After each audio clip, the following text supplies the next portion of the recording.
You'll raise your hand to ask a question, please, in not more than 1 minute, please. Not more than 1 minute. So it is a question.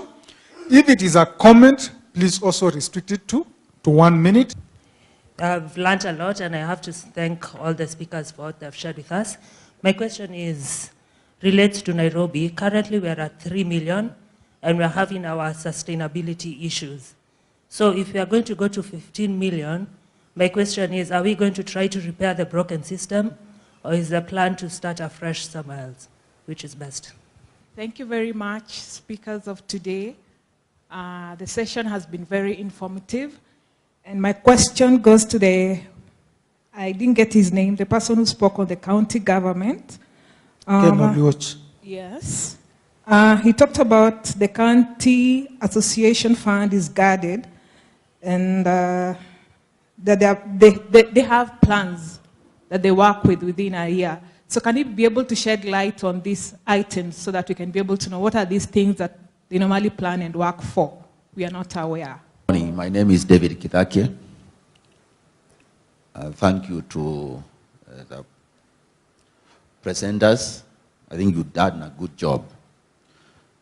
But I think there is something I don't know whether this audience will go knowing what you are going to do, because you actually demonstrate that there are plans, even those which are not funded or which are not implemented. I felt a bit uncomfortable with none of you really address the issue why county governments are not able to perform. And that is the issue of capacity. And I know Prof. Menya has done all the frameworks and all that. But you take it to Nyamira.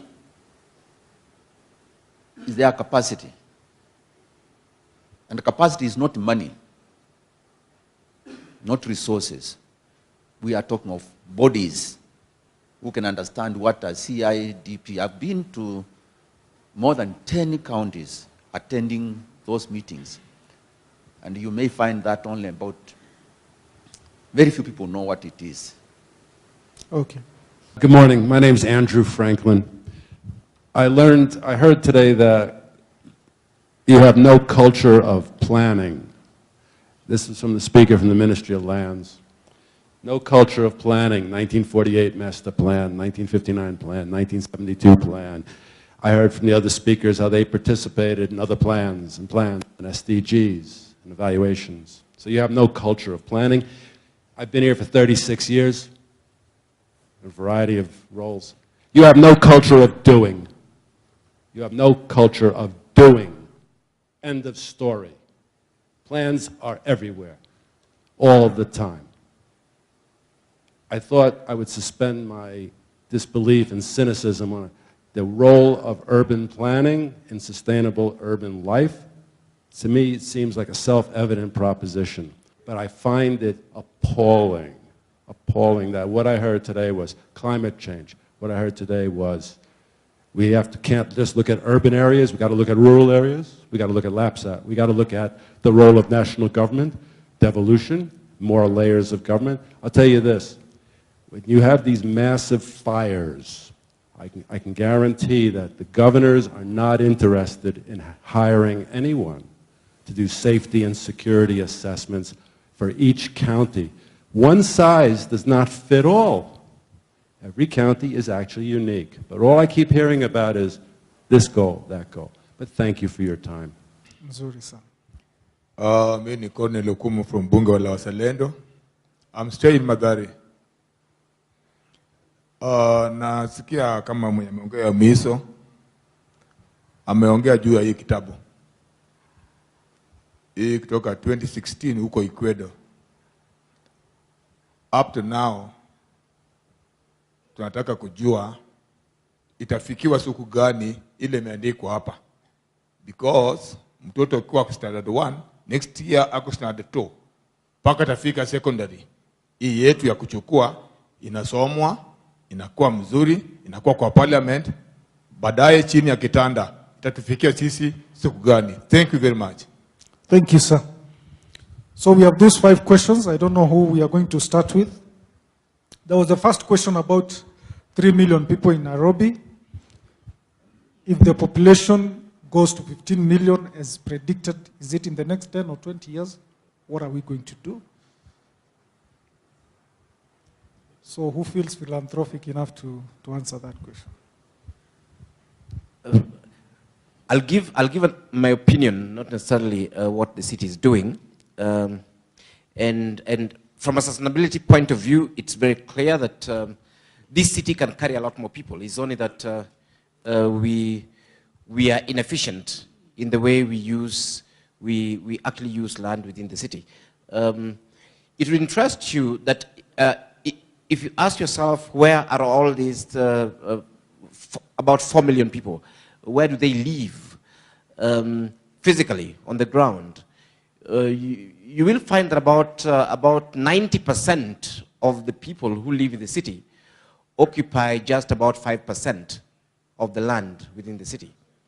And the reverse, we have about 5 to 10% of the population that occupy, 90-something% of the land within the city. We know for a fact that compact cities are more efficient. There's some very tough questions that, of course, we must ask the planners. For example, the so-called industrial area, what happens there? There are no industries. Industries are in a river. What are we using that land for? We have all these institutions around the city. Nairobi is a very unique city because nobody lives in the CBD. So these buildings are really not efficiently used. I mean, if I can actually put it that way. My point is that we have excellent opportunity of densifying our city further, coming up with a walkable city. I mean, if I was a student at the University of Nairobi, I would be happy to stay here at Laiko and walk for my lectures across the engineering block. But where do they come from? They actually come from Kitengela and overloading our transport system. We need to honestly look deeper on this issue and stop this nonsense where we are also not integrating the city, where all of us come from other counties to work in the city, and then in the evening we go away. This city is capable of actually accommodating all of us and even more of us. But of course, it requires a very clear policy framework. We know why that's not happening. A lot of that is linked with land and the cost of land and speculation, and government left us to our own devices. Land in the Kilimani area is now between 200 to 300 million per acre. You cannot put there housing for anybody. It wouldn't make any sense. So that, without intervention from government, land in Upper Hill is 600 million per acre. You cannot, again, be able to provide low-income housing there. So what's happening is that we are creating a city that is impossible, that makes it impossible for the city residents to live in the city. And this has to be addressed. The whole issue of cost of land and the whole issue of where people live within the city. One of the things that I've actually proposed very strongly, sorry for going on, has been that we need to cap the cost of land for housing. That's the only way we can do it in the city. And we also need to have strict zoning so that where people are meant to live, you don't go there and put a big mall that eventually creates distortion in the land and property markets. But what's happening now is that we are a city of speculators. I can tell you, I'm running away from a whole lot of friends who the big thing they do is sit in restaurants and tell you, look here, Alfred, if you come with a project, I know somebody who will be able to give you money, and for that, I want you to pay me about 100 million. That is what young Kenyans are doing. Instead of going outside there and doing some actual work. The speculation is what will actually kill the city. But otherwise, the way forward, as far as I'm concerned, is that we need to work with what we have.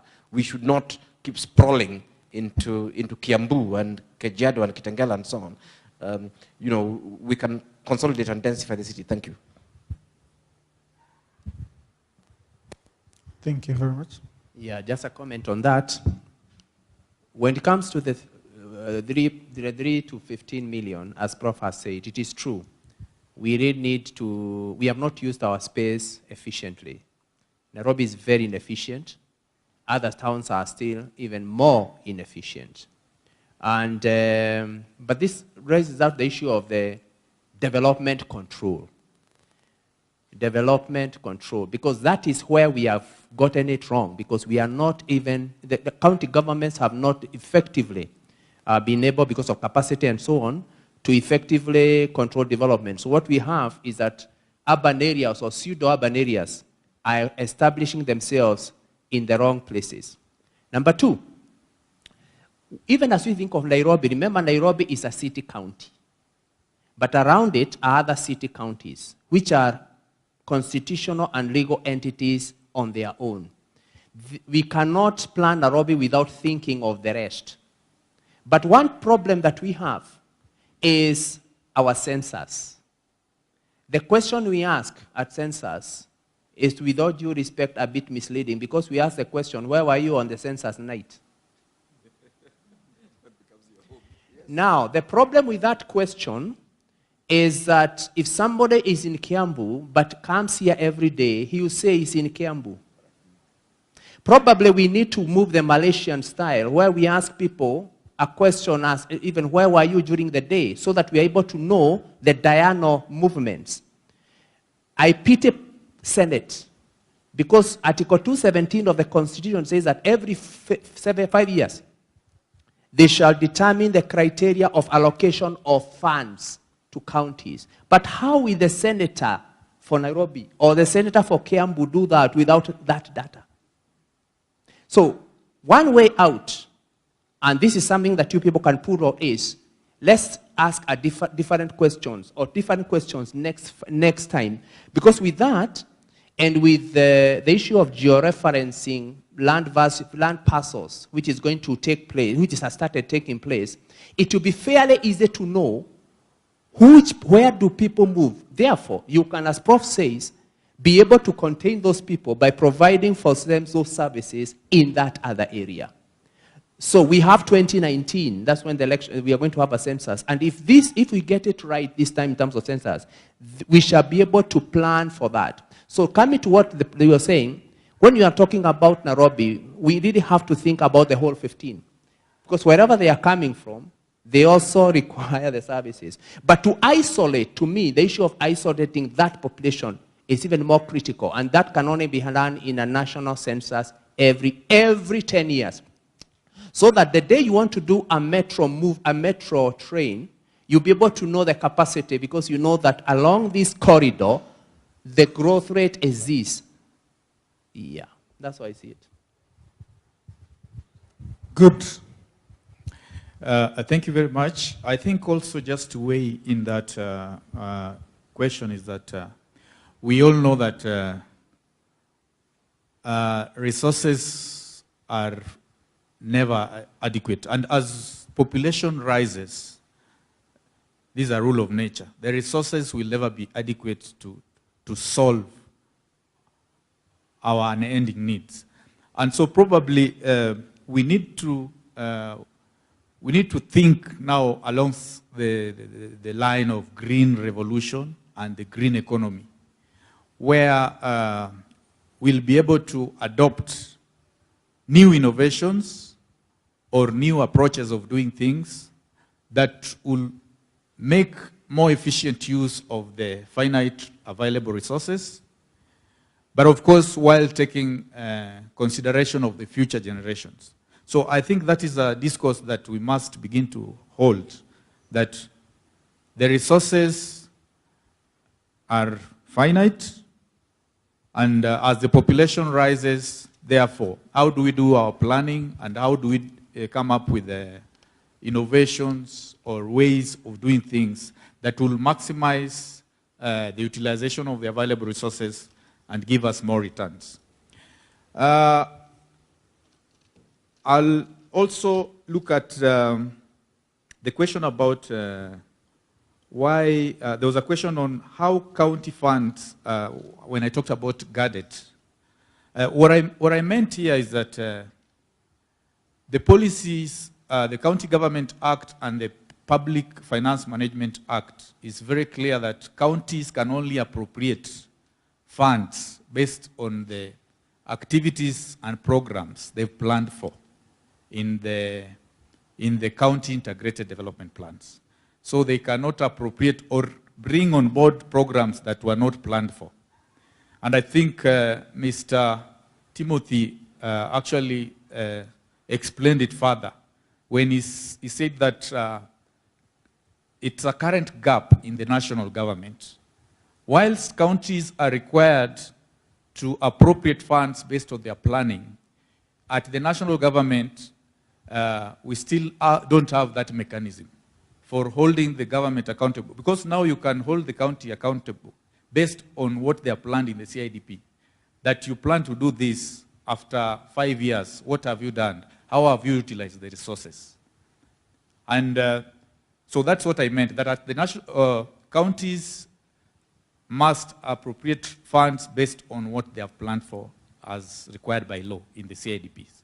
And so that's why CIDPs therefore form a very critical document to ensure that all the interests and priorities of the citizens at the county level are taken into consideration so that they are adopted and planned for and whatever, and resources allocated for them for implementation. And as we know, the CIDPs are 5-year plans. Of course, there are reviews that are done. But the budgeting document of the County Integrated Development Plan is the annual development plan. So a county is required to produce an annual development plan, now picking out programs or projects from the CIDP, which is 5-year. The annual development plan is yearly. So that is the mechanism of how it works. Yeah. Does that answer your question? Okay. There's an addition. Thank you. I just want to respond to a question on why county governments are not able to perform. Again, this is just from my perspective or my own view, having worked with the county government of Lamu, but also looking overall across the country what is happening. Because county governments have their county service boards from which they carry the function of recruiting their personnel.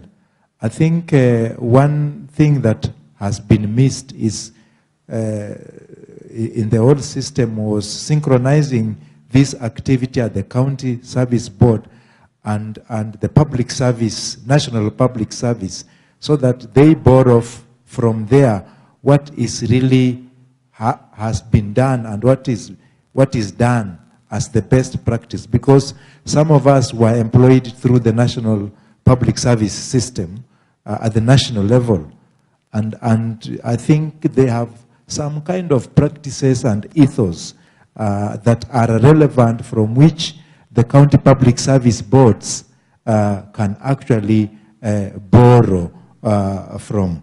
But looking at the county governments, when we are looking at their institutional structures, because if we were analyzing them for planning purposes, you realize there is the executive institutional structure, then there is the county assembly structure. Then for us, we would go ahead and isolate now what would be the planning structure. And when you look across the personnel you have in the county structure and then for planning, then you realize there are problems. Because one, you are likely to find a very young, recent graduates holding very senior posts. In my day in the public service, you will never come from the university and become a director of planning. Forget it. It has taken Timothy around many years to be director of planning. So there is that problem the counties are facing. You cannot put a young graduate and he is not even registered as a practicing professional, as director. So there is that particular element which they are facing in terms of personnel. And I think across other departments where you require seasoned, experienced professionals. And that is a challenge. And another challenge that comes with them is that I think also there isn't an aspect of creating national cohesion. You want to insist, should this person be coming from our place, and even when they don't have capacity. And then there's just mismatch. You have a person heading a professional area who is not a professional in that particular area. So they are grappling with some of these issues, but I hope with time they need to come out of it in that regard. So the human resource aspect is something that is critical there, which they need to grapple with. And then finally, I think on safety and security, it is related also whether you are having personnel to do this. And it is very important because these issues we are dealing with of national development require a certain level of intellect that can easily be able to understand and figure out what is needed to be done and also give the appropriate advice. But I would want to add something to the resident association, and I'm finding this very critical to us. The issue of security that we need as at the resident association level, we can be able to track who comes into our place and who comes out. When have they entered our area? For how long are they staying in this area? What are the activities? And when will they leave?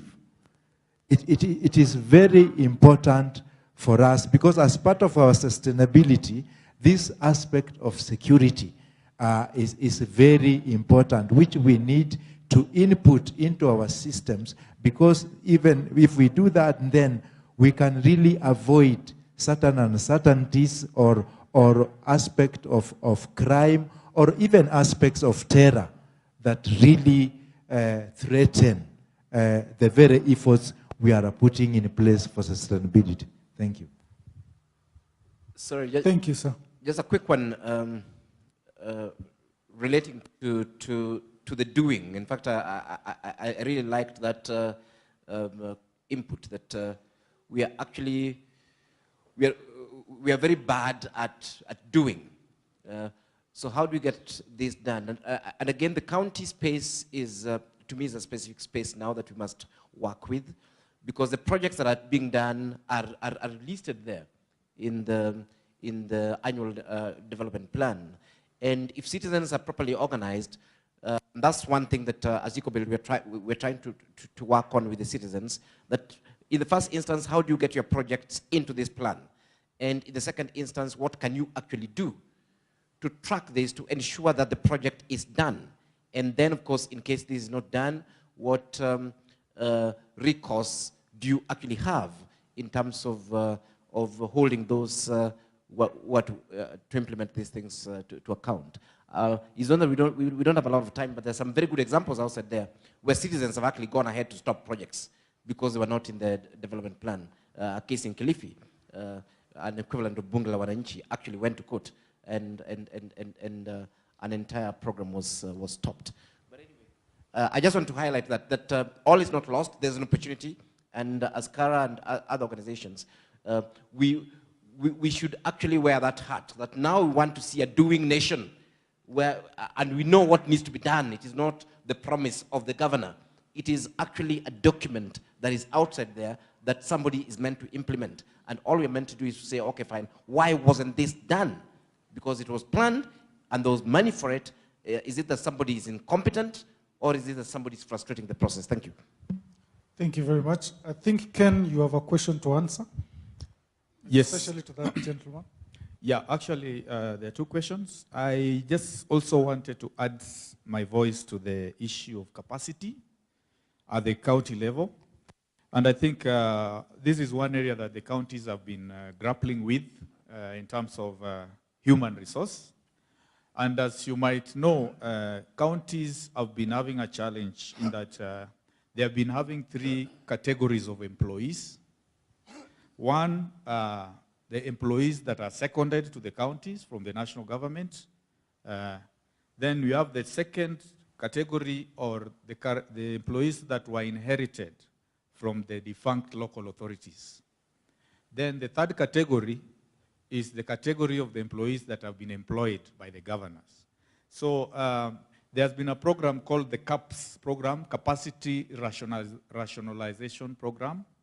This it's envisioned to kind of harmonize, because as Mr. Sengo had said, there had been a lot of conflicts where you find maybe fresh graduates employed by the governor earning more than a seasoned civil servant who probably has been seconded from the national government. So that is something that is currently being done to kind of rationalize the 3 cadres of employees at the county level, so that there should be harmonized performance and maybe better output from the different staff at the county level.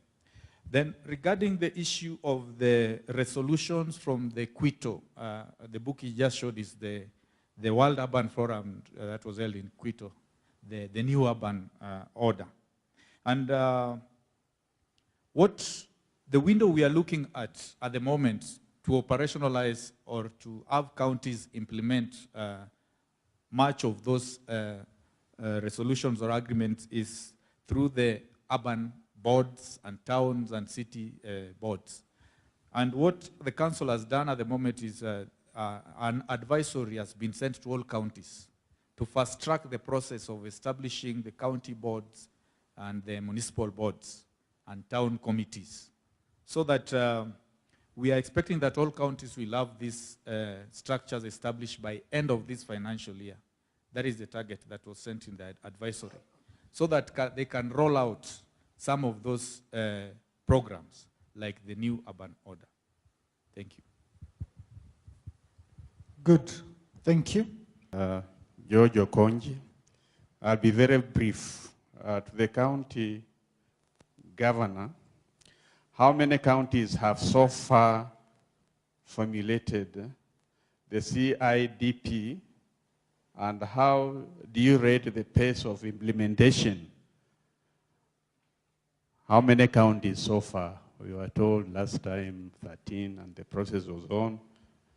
Question number 2 is, what is the non-criteria? This is it to the government. What is the non-criteria of picking and funding members of the civil society to participate in the related conference? For example, Kuala Lumpur, Malaysia. Last time we talked about it, the other side, if you can remember, and I was offering to join this team to Kuala Lumpur. The last time I went to Singapore was in 1995 to discuss about water. And I told those Wazungus that it's not possible to provide water by the year 2000. That's what they were saying, at Water for All by the year 2000. I told them it's not possible. Now tell us, why do you normally leave the civil society behind? Alafu mnachukua watu wengine kuwapeleka huko. We can be of high resources in terms of knowledge. Thank you. Asante. Jina langu naitwa Mishene Emil, nitazungumza Kiswahili.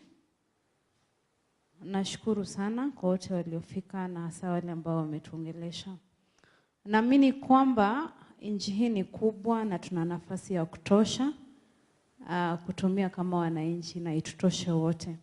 Sasa swali langu linaenda kwa serikali ambayo naamini kuna wenye wanaiwakilisha hapa hivi. Ikizingatiwa kwamba kuna mmoja alizungumzia kuhusu Kibera, Mkuru na Sinai, na pia kuna zingine mingi ambazo bado hazijachacha. Kwa hivyo nauliza kwamba serikali ina miundo gani ama mikakati gani kuhakikisha kwamba Wakenya ambao wanaishi katika vitongoji duni wanafikiwa na kuhakikisha kwamba maisha yao yamekuwa mazuri, ikizingatiwa kwamba bado serikali yetu ndio tumechagua. Alafu swali langu la pili ni Wakenya bado wanaendelea kuongezeka hapa Nairobi na tuna miji mingine ikiwemo Mombasa, Kisumu, Bungoma na kule kwingine.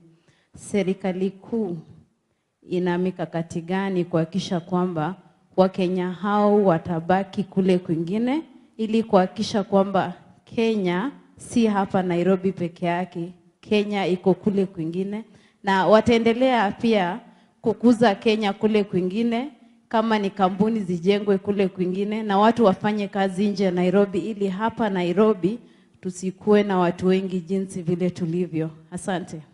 I am Kamau Mushuha from Madaraka Landlords Association and also Lavington Ndoto Road Association, Resident Association. My question is can Kara, for example, grow some teeth in view of the fact that in spite of us starting to accept planning, somebody said we have problem with the planning, but when we also start doing that, can we have Kara or somebody out there to help? Because in spite of all that, there is this culture of impunity, the culture of corruption, where somebody comes and bribes the authority that be and puts a structure there. And when you try to get it out, it becomes almost impossible, wondering whether Kara can develop, but whereby they can be able to enforce this. Thank you. On the question of how many counties have finalized the county integrated development plans, as at yesterday, I will tell you none, because counties were given a timeline up to end of February to finalize the county integrated development plans. So most of the counties are at the last stage of CIDP development, which is public participation. Nairobi did theirs, I think, in January. I don't know whether you got an opportunity to participate in that process. And so as we speak now, none has finalized, but it's a process that is supposed to end by end of February. On the other question, which was what plan does the government have to ensure people in informal settlements can be, I think it's about slum upgrading, if I got that question right, how to improve the living conditions of people in such areas. Maybe I'll just weigh in a bit, but give the national government representative maybe to speak to it. But one thing that I'll say is that, of course, we know that one of the president's big four currently is on housing. And as I know now, the midterm 3 plan for the national government, which was near final, has been, it was returned back so that they can be able to input the big four, one of which is housing. So I think, and you know the government, national government will also allocate resources based on the midterm 3 plan. So I see that as a window of a program that might be able, because the government is targeting to construct, I think 500,000 housing. Yeah. And I think that's a large number. And it's only my hope that the people in informal settlements are well captured in that program. But maybe the national government can speak much to it, yeah. Just before you answer, she was talking about improving the living standards in the slums. But maybe the other question is, how do we reduce rural-urban migration? Because I think she alluded to that, so that we no longer feel like Kenyan in Nairobi, you know. Yes, on the first one, my friend has just spoken about KISIP program. KISIP is ongoing. That's actually in another ministry, so I cannot comment on it. But what I know is that the housing program, the 1 million housing agenda, one of the big 5 is that one. And it is going to be multifaceted. It's not just a question of government building houses, but also enhancing or or increasing the momentum of improving the way KISIP has been happening. Now, a lot of land has been allocated to those people. It is not over. It is something that is ongoing. And as he has rightly said, at an appropriate time, because I think the committee is now on its last leg and then calls stakeholders, people will have an opportunity to ask that question to the relevant people. Now, regarding the out-migration, there are many ways of looking at it. I think I dealt with that when I spoke about we have to look at the census that we have, the national census, so that we know where these people are. That's one. Number two, the county governments themselves have a role to do it. So it's something that I think goes beyond one arm of government. Number three, when you look at the National Spatial Plan, it has already provided for grand projects, for cities and for secondary cities, primary cities, tertiary cities, and we trust that now with MTP, resources will be taken to those. Number three, it has also sequenced development projects across the country. So all these cumulatively will hopefully help reduce the urban, rural migration. It's not something you can say that it is a one-off. It requires looking at it from various perspectives, from various facets. But it is no doubt that county governments, after the first 7 years, we are beginning to see that something is happening at that level, and maybe cumulatively, this may reduce the primacy of some of our centers, and obviously put a halt on the urban-rural migration as we move on. Okay, thank you. I think he needs to add something, then finish. Just to add on what my colleague has said, I think when we are looking at national or rather urban population growth, you know, there are three components to it. One of the components, of course, is that one of migration. But the other component is the inbuilt growth within the city or town boundaries. That one you can do very little about it because you have to plan for it as that. The one that we are referring to, which comes through migration, probably is how my colleague has explained. We can begin believing and strengthening county headquarters to be part of the areas that divert the attention to Nairobi, and people stay within those particular areas, and other cities that are growing in those particular areas. The other aspect to the population of a particular place is when you extend boundaries. As we will reclassify these cities in due course, may find again, as you change boundaries, the numbers also are reflected. So again, that will be an aspect that we need to look at, but will it be dealt with now. When you reclassify, then you have to plan. You have to plan for them accordingly. Another element I see has been happening to us again is the inability of people to move very far, very fast, even though they are working in Nairobi. And I mean a very fast transport system. If you could travel at 200 kilometers per hour, and many people will not be staying in Nairobi.